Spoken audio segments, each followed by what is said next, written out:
Buenos dias. You are now watching the review that I would have done for Justice League if I didn't black out. So now I get a webcam the shit because I got no time to edit. Now I guess surprised wouldn't be the right word to describe this movie. I was mildly encouraged that Zack Snyder, for the first time in a long time, managed to squeeze out an entertaining popcorn movie with the help of a personal tragedy which eliminated him from the project and caused Joss Whedon to step in and save the day. Thankfully, this wasn't a jumbled heap of scraps like the other DC films. It's noticeably less dour than Batman v Superman and Suicide Squad. It has a more upbeat Avengers quality to it, and this, to me, is its shining point.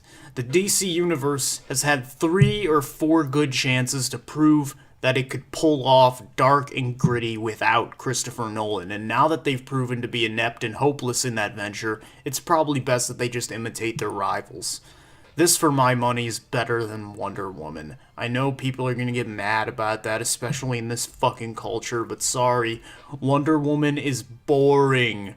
Her backstory on the lesbian island was a yawn fest, bunch of fairy tale bullshit. She's better used as a supporting character, and I would say the exact same of Superman, not Superwoman. He's a fucking man, okay? So you can calm your tits. When he's isolated in his own film, I'd say the people who make these movies have no idea what to do with most of these characters. The story picks up where Batman v Superman left off, and Ben Affleck does a pretty serviceable job as Batman. He's really going for the gravel voice this time, which I guess you just come to expect. I don't think this is going away. We'll have a black Batman, a British Batman, a trans Batman, a Muslim Batman. They'll all have that same pack-a-day, dick-chugging voice, and there's nothing we can do about it. Since Batman has no real powers to bring to the table, he's sort of the architect of the Justice League. He supplies the funding, he brings everything together with the help of Wonder Woman, and Superman isn't even present for 2/3 of the movie, and when he's finally resurrected, it's supposed to be this big moment, but you might notice immediately that there's something off about him. And I'm not talking about the character, I'm talking about the actor and his fucking visage. The story goes that Henry Cavill was shooting a different movie at the same time he shot this, and that movie required that he wore a beard just for some... I saw it in a fucking clickbait, so I'm not smart, I just saw it. So to get around that in this movie, apparently they decided to just CGI the fuck out of Henry Cavill's jaw and magically erase the beard. And except it doesn't work. It's like, it's out of whack. I think we may be overestimating how far we've come with these special effects. And when they resurrect Superman, he doesn't even have so much as an eye snot from his journey down under. He's shiny as a brand new pair of loafers. He looks better from 3 months of sleep than I look from one night. Go fucking figure. Sexiest alien alive. Fuck you, Superman. Piece of shit. We also meet Aquaman for the first time. I never really knew what he's supposed to look like until now. I kind of pictured a half-mermaid, waifu-looking motherfucker, but I guess he's supposed to be this hard-drinking, guy who walks into bars like he owns the place and intimidates the bartender, except nobody's buying it. Can't wait for his shitty movie.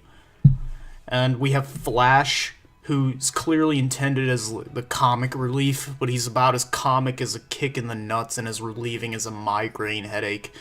I had the intermittent fantasy of putting him in a room full of live nunchucks and watching them gnaw at his internal organs, and that would have bumped this up to a 10. You know, I always have great ideas of how to get movies bumped up to a 10. Hollywood should hire me. They really should, as a writer. I think I would make them a lot of money. Finally, we have Cyborg, the token black character whose personality is as mechanic as most of his body. I don't understand why the black character nowadays always has to be less interesting and sort of relegated to the side. We saw the same thing in It. I don't know what their fucking deal is. Yeah, you got the diversity, but where's the juicy roles that these actors should have? Now, the most noticeable flaw of this film is the villain. His name is fucking Steppenwolf. Steppenwolf. I'm just glad they didn't introduce him with Born to Be Wild. Oh, this is one of the laziest villains I've ever seen in any film in this genre. But he's this bullhorned, lumbering CGI retard with no real motivation. The most throwaway backstory you could possibly imagine. He says shit like, I will take over the world.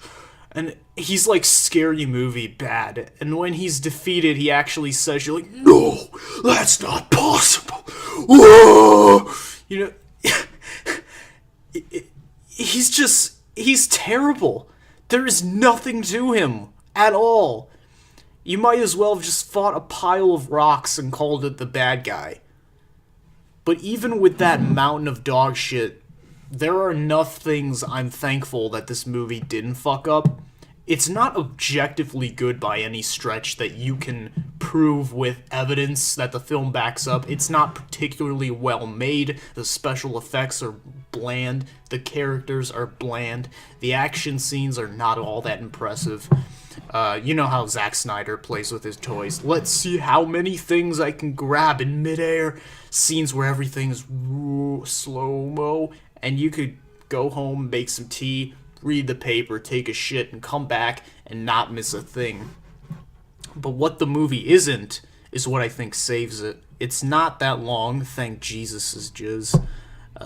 Fuck a director's cut. I don't want to know. I don't want to see it. Zack Snyder, go fuck his dick. It's not that boring. I'm not good at this. Don't listen to the critics, by the way. They're wrong about as much as your local meteorologist. I guarantee you, if the same fucking movie was made by Marvel, it would have a 90% or higher on Rotten Tomatoes.